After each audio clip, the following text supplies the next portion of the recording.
Villanos y villanas, bienvenidos a una emisión más de esto que es Hablemos de Cómics. Yo sé que los tenía un poquito abandonados, pero estamos de vuelta para traerles más episodios y más temas interesantes en el mundo del cómic. Recuerden que este es un podcast o un videoblog patrocinado por www.villanscomics.shop, la tienda del coleccionista de cómics. Les doy la más cordial bienvenida, yo soy Warner y comenzamos.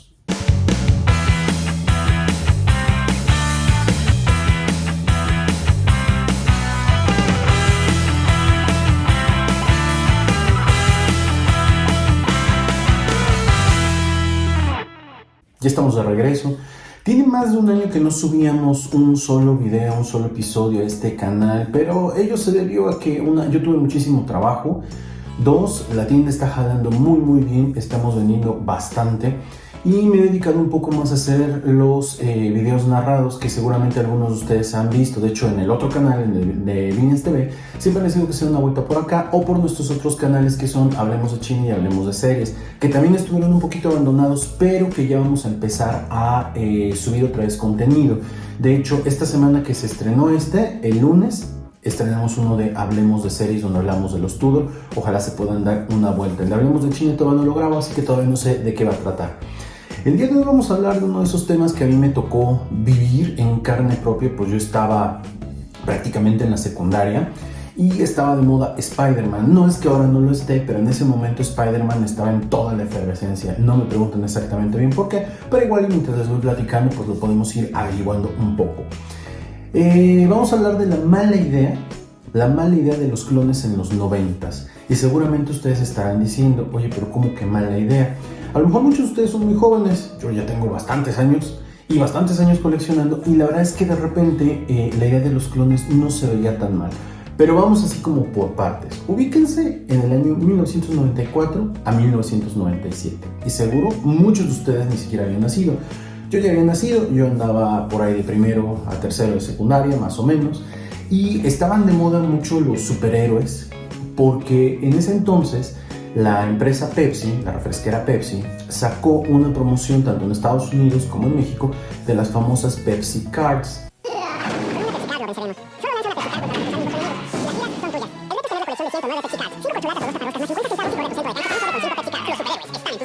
Estas Pepsi Cards no tengo una a la mano, si no se las enseñaría yo.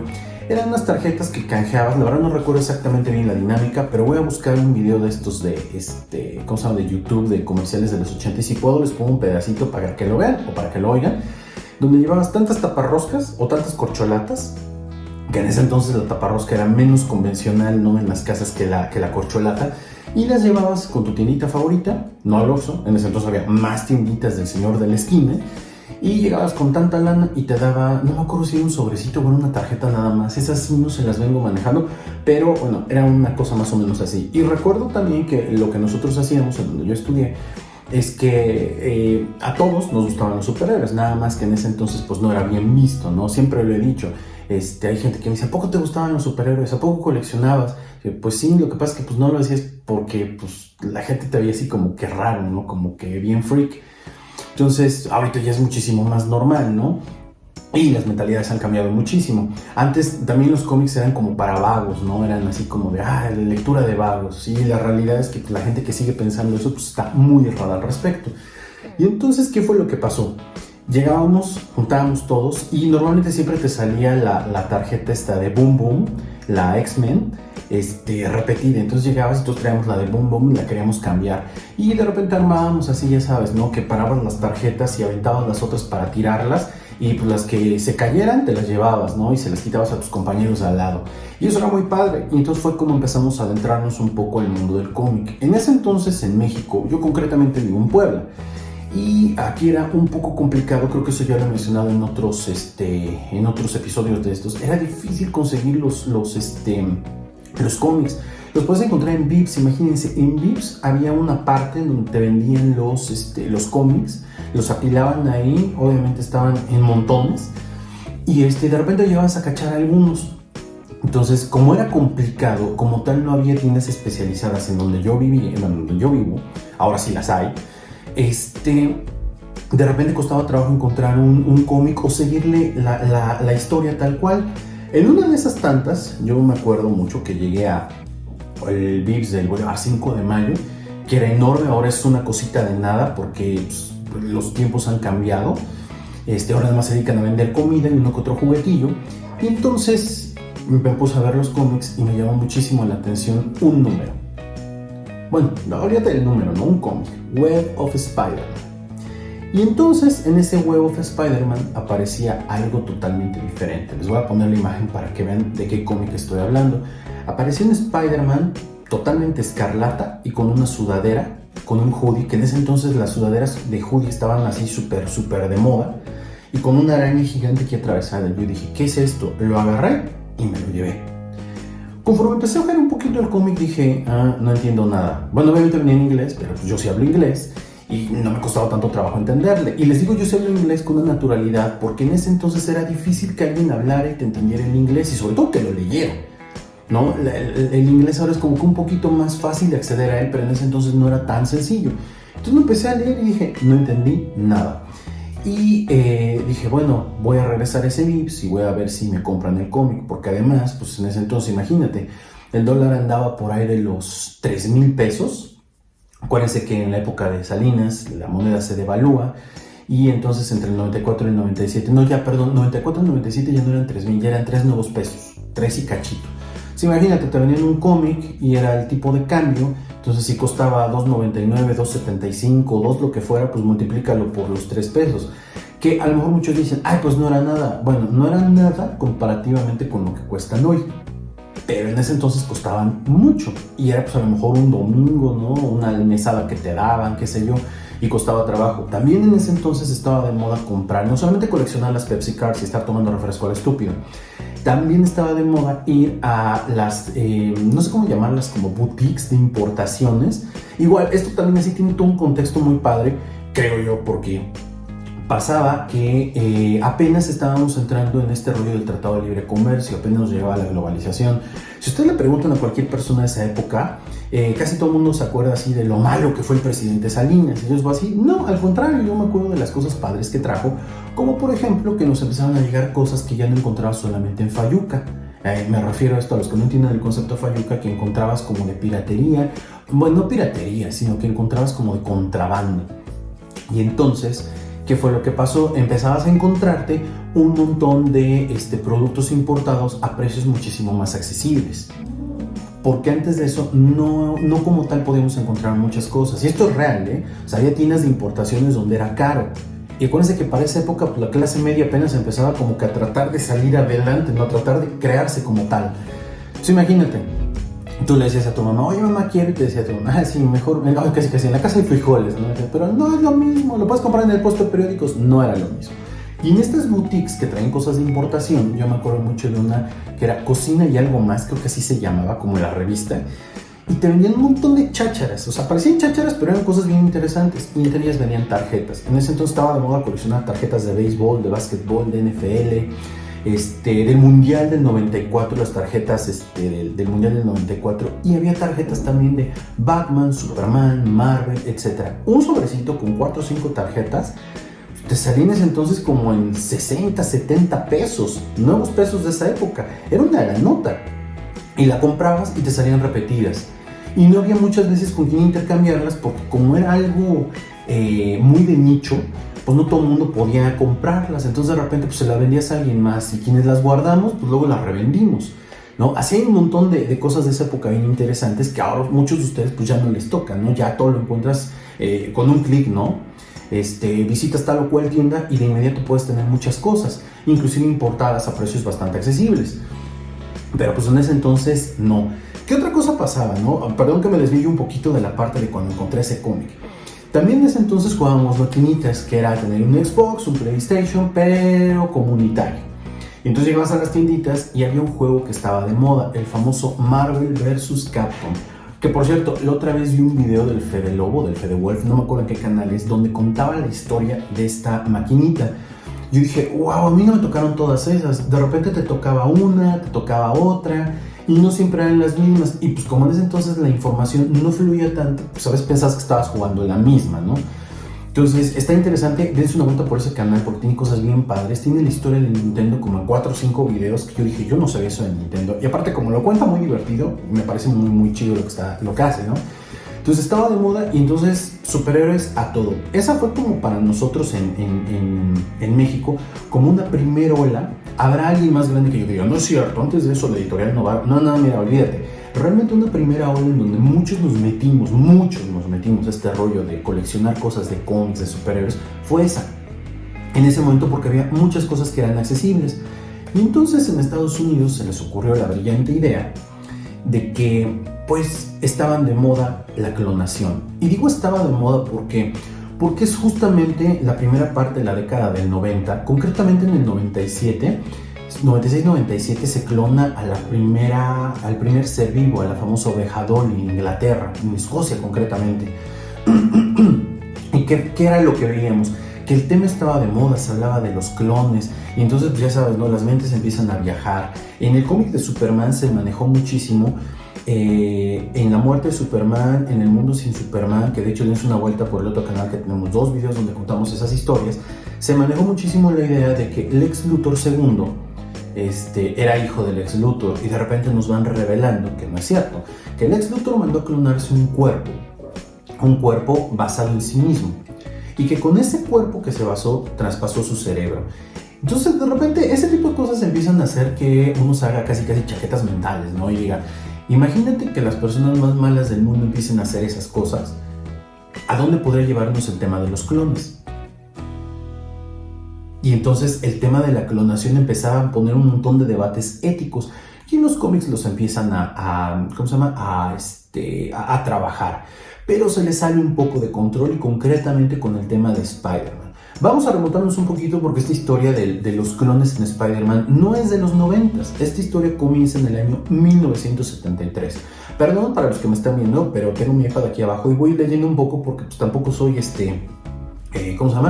máquina, no me sé todos los datos de memoria, entonces los voy anotando y algunos se los voy a ir leyendo, ¿no? Entonces, esto comienza en el año 1973, ¿ok? No les pregunto qué estaban haciendo porque claramente ni yo había nacido. Es cuando Roy Thomas y Jerry Conway deciden matar a Gwen Stacy como parte de una estrategia para darle una frescura a Spider-Man. Hay muchas versiones de esto. Dicen que le fueron a pedir permiso a Stan Lee, pero Stan Lee les dijo que sí, y luego Stan Lee dice, no, yo nunca les dije que sí, y se tiraron la bolita. Este es uno de los primeros momentos importantes que después abordaremos en otro video con mucho más detalle, porque es la primera vez que un personaje principal dentro de una historia muere y no regresa. De hecho, es muy padre, o sea, no que se muera Gwen, o sea, es muy padre la manera en cómo pasa todo alrededor, porque es otro de los momentos más fuertes en la historia de Spider-Man. Entonces muere Gwen, ya hablaremos de eso en otro momento, y John Romita Sr., el papá de John Romita Jr., que a muchos no les gusta cómo dibuja, yo digo que tiene de repente trabajos buenos, trabajos malos, todos sus trabajos son iguales, ¿no? Pero pues en general no es un mal dibujante, no como su papá me parece magistral. Y pensaba pues que esto no era necesario, o sea, podían haber hecho otra cosa. Primer punto, muere Gwen Stacy. Después de esto, a alguien se le ocurre decir, oye, Gwen está muerta, pues no estaría mal revivirla, resucitarla. Y entonces todo el mundo dice, o sea, ¿y cómo la piensas resucitar? Y dicen, pues mediante la clonación. Hay otro personaje central dentro de la historia de los clones en Spider-Man, y siempre que sale la historia de los clones van a aparecer estos personajes: Gwen Stacy y el profesor Miles Warren. Miles Warren era un científico que estaba obsesionado con ella cuando estaban en la universidad, si mal no recuerdo. Pero cuando Gwen muere, este cuate se obsesiona y busca clonarla. Y es la primera vez que la logra clonar. Seguimos en el año 1973. Y al clonarla, también clona a Peter Parker. Y se crea un alter ego, el profesor Miles Warren, un tal Jackal. Y bueno, esto genera una historia de esa época en donde pasa lo siguiente. Spider-Man se da cuenta de todo lo que está pasando, pelea contra su propio clon, hay una explosión y el clon muere. El cuerpo del clon lo acaba cremando Spider-Man, si mal no recuerdo es una cosa más o menos así, lo acaba cremando y todos vivimos felices por siempre. Inclusive la Gwen de esa época, el clon de esa época, no logra sobrevivir, el profesor Miles Warren también parece que desaparece, y de 1973 a 1993, por ahí, 20 años después, no pasa nada. Y de repente un día nos dicen, ¿qué crees? Que resulta que el clon sobrevivió. Y el clon decidió vagar por todo el mundo, ¿no? De todo Estados Unidos, vivir. Toma una, ¿cómo se llama? Una personalidad alterna, un nombre alterno que es el de Ben Reilly, que es en homenaje al tío Ben, y Reilly, que es el apellido de soltera de la tía May. Entonces, cuando toma esta otra identidad, se dedica a vagar por todos lados. De repente, un día regresa. ¿Por qué? Porque precisamente en el número 400 de Spider-Man, la tía May muere. Y esto no es un spoiler. O sea, y si no lo sabían, bueno, pues vayan y empiecen a revisar un poquito de los cómics. Iremos comentando muchas de estas cosas en algunos otros videos, ¿no? Son momentos importantes de Spider-Man. Pero estoy tratando de sintetizar muchísimo. La tía está enferma o muere, no me acuerdo exactamente qué es lo que pasa en el 400, según yo sí muere. Y este cuate regresa para ver qué fue lo que pasó, porque al final del día pues sigue siendo la tía May. Cuando estos dos se llegan a encontrar, lo que pasa es que se dan cuenta que el Spider-Man o el Peter Parker, que durante mucho tiempo pensamos que era el original, resultaba que era el clon. Y el Peter Parker, que era el clon, resulta que es el original. Y ahí es donde comienza toda esta controversia. Y es donde vienen todos los problemas. La historia era muy sencilla, si te das cuenta. Es un tema de equívocos, es un tema en el cual pudieron haberlo resuelto de una manera muy sencilla. No. Vuelve a aparecer el personaje del Jackal, de Miles Warren, como un clon nuevo de sí mismo. Y él es el que les mete esta idea en la cabeza. Vuelven a clonar a Gwen Stacy. Aparece un nuevo personaje que se llama Kane, que es el primer clon de Spider-Man. Es el primer clon de Spider-Man, pero tuvo muchos problemas y entonces está todo desfigurado, pero se llama Kane. Este personaje va a tener trascendencia en historias más adelante, en la década del 2000, con el escritor Dan Slott. Y es un personaje muy interesante también. Ojalá y le podamos dar seguimiento. Y al pasar todo esto, uno diría, ¿cuál era la solución? Bueno, es un engaño, me están diciendo que el Peter Parker con el que yo he crecido no es el Peter Parker original, sino que es el clon, y al revés con el otro. Lo único que va a pasar es que al final de esta historia me van a decir, ¿qué crees? No es cierto, vivimos engañados, y le van a hacer un arco de historia a este personaje, o se va a sacrificar. Es como lo lógico dentro del tema de la escritura.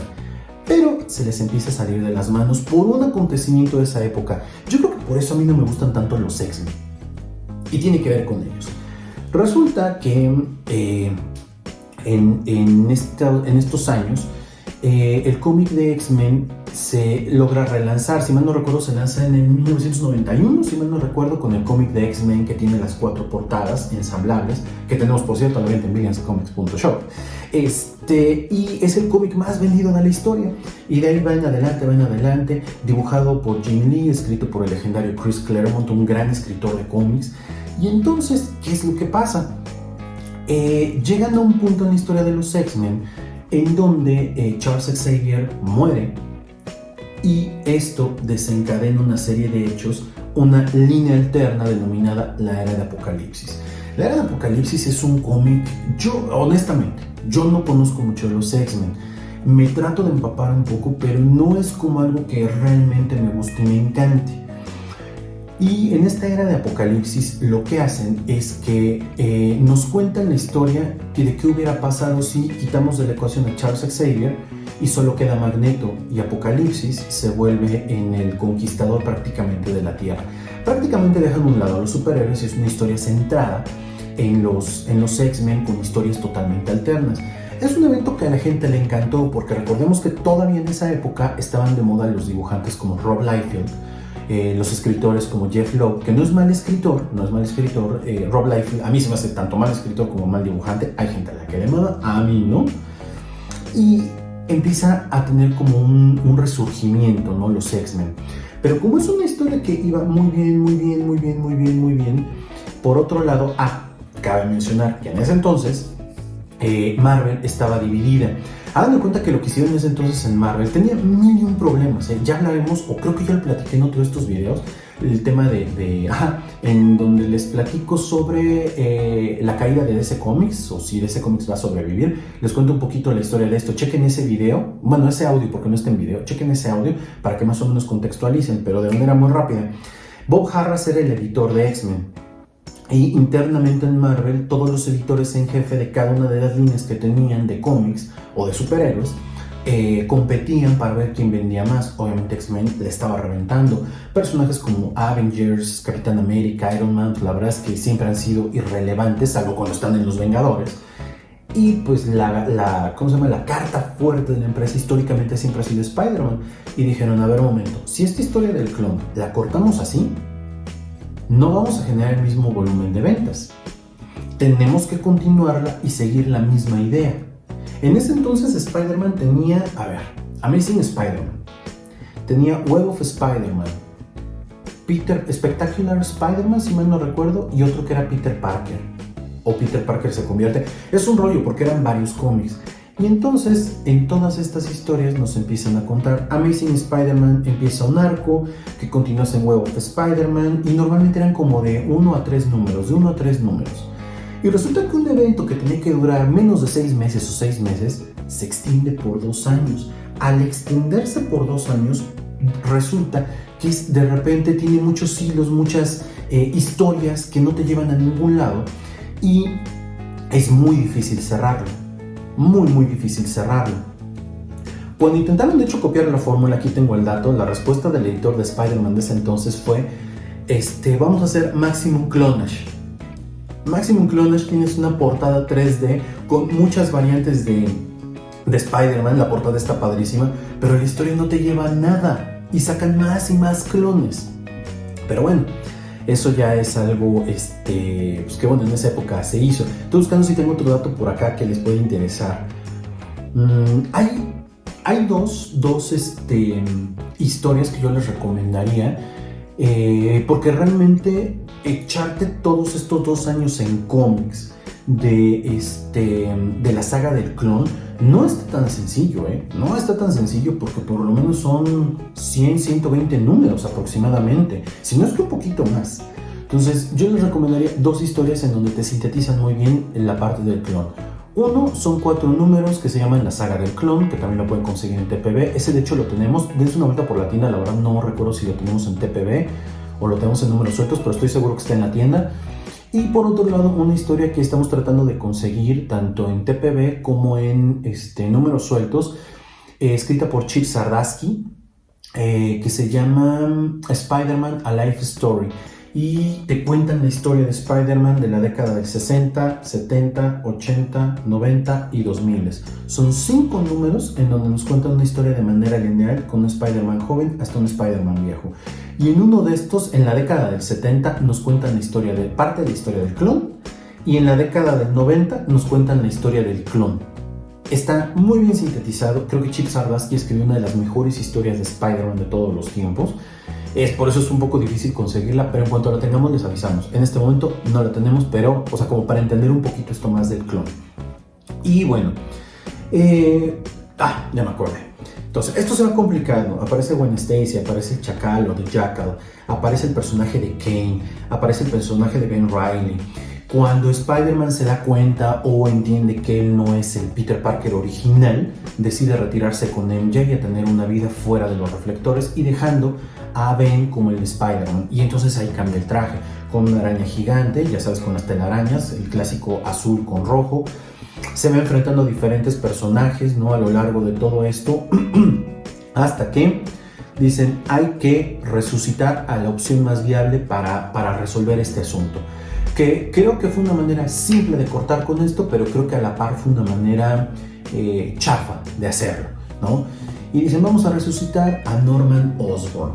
Y para los que no sepan, Norman Osborn, el padre de Harry Osborn, el primer Duende Verde, muere en la década del 60. Muere en la década del 60 en una pelea con Spider-Man tras haber matado a Gwen, cuando su deslizador se le queda clavado y desaparece para siempre en la historia. Y dicen, bueno, ya resucitó, y resulta que no era el Chacal, no era Jackal el que estaba atrás de él, sino que era Norman Osborn el que estaba detrás de todo esto.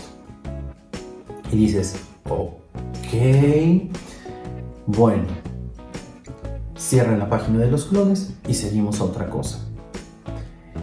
Bueno, y ustedes dirán, oye, ¿y por qué estamos hablando de los clones hoy? ¿Por qué es tan mala idea? Bueno, es muy mala idea, Porque a pesar de que el personaje de Ben Reilly es muy bueno, en lo personal es uno de los personajes de Spider-Man que más me gusta, ya se ha tratado de resucitar varias veces esta historia del clon. La más reciente fue con Dan Slott en el volumen 5, en el volumen 5 de la serie de Amazing Spider-Man, en la parte de la conspiración de los clones, que corre a través de los números de Amazing Spider-Man más la conspiración de los clones, que son 5 o 6 números, si mal no recuerdo, en donde aparentemente regresa el Chacal y nos damos cuenta pues que no era el Chacal. Reaparece un personaje, Ben Reilly, que le dan una serie, Ben Reilly Scarlet Spider o Spider-Man, Ben Reilly Scarlet Spider-Man, si mal no recuerdo, o Scarlet Spider, y tiene su serie regular. No duró mucho porque en realidad no estaba nada buena. Antes de eso estuvo también la serie de... corre en Amazing Spider-Man y también es escrita por Dan Slott. Aparece también el Chacal. Spider Island es una historia donde también el Chacal aparece y reaparece un personaje que es el clon fallido Kane. A él le dieron una serie después de la serie de Spider Island, le dieron Scarlet Spider, y qué belleza de cómic. Además de las ilustraciones, la manera como está narrado. El escritor de esa historia fue, déjenme acordar, porque es el mismo que hace la adaptación de Los Vengadores, los seres más poderosos, que salía que la pueden encontrar ahora en Disney Plus, una serie de animación. Se me fue el nombre. Bueno, ahorita me acuerdo el nombre del escritor. Ya saben que tengo problemas, siempre se me olvidan los nombres, se los empiezo a mezclar. Pero está muy bien escrita, y esa serie la cortaron en el número 24. Si mal no recuerdo, fue en el número 24. Es una serie corta, pero por lo menos los 6 primeros números son caros, porque es una serie buena, y es una serie que, como fue poco editada, salieron muy pocos números, es difícil de conseguir. Pero bueno, vamos a dar una serie de datos importantes. La saga del clon ocurre en Amazing Spider-Man del 139 al 150. Es la primera respuesta a los eventos de los 90 de DC. Se busca pasar a Peter Parker y a MJ como padres. Por eso al inicio de la saga MJ está embarazada. La idea original fue planteada por el escritor Kavanagh y J.M. DeMatteis. J.M. DeMatteis me cae re gordo. Hay gente que dice, no, es que J.M. DeMatteis. A mí J.M. DeMatteis se me hace un mal escritor. Prácticamente es de esos escritores con ínfulas de yo puedo hacer muchas cosas, y es escritor de relleno, desde mi muy particular punto de vista. Habrá quien diga, no, ¿cómo crees? Son puntos de vista. Spectacular Spider-Man 216 comienza la saga del clon y es continuada en Web of Spider-Man 117, donde se presenta a Ben Reilly.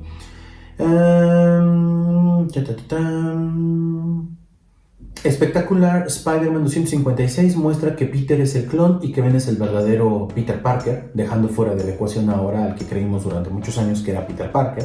Es que qué complejo, ¿no? Maximum Clonage 1 fue concebido para darle un inicio fresco al nuevo Spider-Man y atar cabos que la historia desde sus inicios dejó sueltos, pero dejó más problemas que soluciones. Así como renuncias de escritores como Dan Jorgens, que odiaba a Ben Reilly. Dan Jorgens es uno de las mentes creativas más interesantes de la industria. Él estuvo involucrado en la muerte de Superman. Él estuvo involucrado en el run de Thor de 1997 o 98, no recuerdo. Y bueno, ha escrito muchísimas más cosas, ¿no? Pero ya para qué artes a Dan Jorgens, que es una de las personas descrita por los demás escritores como una de las personas más llevaderas dentro del medio. O sea, imagínense nada más. ¿Qué más tenemos por acá? La saga termina en Spider-Man 75 con la revelación de que Norman Osborn estuvo siempre detrás de estos planes. O sea, imagínense 2 años completos tratando de entender esta dichosa saga del clon, que si bien no tiene un arco dentro de toda la historia que tú digas emblemático, tiene historias interesantes. Por ejemplo, cuando se encuentra por primera vez con Venom, por ejemplo, cuando se encuentra con Carnage, y cuando Ben Reilly es tomado por Carnage prácticamente. O sea, tiene como que ciertos momentitos, pero no tiene nada épico. Es una historia que si te gusta Spider-Man, pues yo te recomendaría tenerla. Es difícil tenerla completa. Yo la tengo, para mí, en mi colección personal, yo la tengo, pero la tengo con faltantes, porque de repente hay números que son difíciles de conseguir, hay números que no encuentras tan fácilmente, hay números que hay veces te dicen, ¿a poco salió ese número? No, algunos de los vendedores de Estados Unidos no los encuentran, y hay números que se están poniendo carísimos. Por ejemplo, el que les ponía yo al inicio de este lado, y que se los voy a volver a poner aquí, en donde aparece por primera vez Spider-Man. Miren, esa portada en su momento tú la llegabas a encontrar, o sea, cara todavía en 2019 yo la llegué a conseguir en 200 pesos. Hoy esta misma portada tú la puedes llegar a encontrar en Estados Unidos en un equivalente a los $600. ¿Por qué? Porque precisamente este año, a finales de 2021, si mal no recuerdo, van a darle un nuevo cómic a Ben Reilly. Es decir, en algún momento vamos a tener otra vez esta idea de los clones. Y la verdad es que a mí no se me hace una buena idea. Cabe mencionar, ¿voy a comprar el cómic? Sí lo voy a comprar. Lo voy a comprar por nostalgia, lo voy a comprar para ver si va a estar bueno, qué nos va a pintar, etc. Pero la verdad no me entusiasma mucho porque creo que los clones generan más problemas de lo que realmente pueden solucionar en una historia. Creo que de las cosas que los clones han dejado bien, o sea, han sido bien trabajadas, es lo que se hace en X-Men con Mr. Sinister, que es un clonador, y la idea esta de Jean Grey y Cyclops como los mutantes más poderosos y que él los quiere, eso me parece muy interesante. En el tema de Superman se han abordado también el tema de los clones con el Superboy que sale después de la muerte de Superman, y que esa historia la estaremos cubriendo en Villains TV. Estaremos hablando un poco, estaré narrándoles el arco del reino de los Supermanes, en donde aparece ese Superboy. También en el mismo Superman, pero en la era de los nuevos 52, hay una parte en donde se habla de Con-El, que es Superboy, que es un clon, y te dicen que en Krypton los clones no eran bien recibidos debido a que por culpa de ellos pasaron muchísimas cosas malas para el planeta Krypton y se dio un tema ahí tipo racista entre ellos. Entonces creo que el tema de los clones dentro de los cómics es muy árido, y los escritores que se aventuran ahí normalmente no salen bien librados. Entonces yo diría, si ustedes están interesados en la historia, habrá que conseguirla, se las vamos a estar ofreciendo, pero no creo que sea lo mejor. Si alguno de ustedes tiene curiosidad o es un verdadero coleccionista de Spider-Man, les recomiendo hacerse de esta historia o de las otras que les recomendé, A Life Story de Spider-Man, escrito por Chip Zdarsky, o la saga del clon, de Clone Saga, que son 4 o 5 números, si mal no recuerdo, y no me acuerdo quién es el que le escribe. Creo que es J.M. DeMatteis. el mismo que le escribe como para reivindicarse. En fin.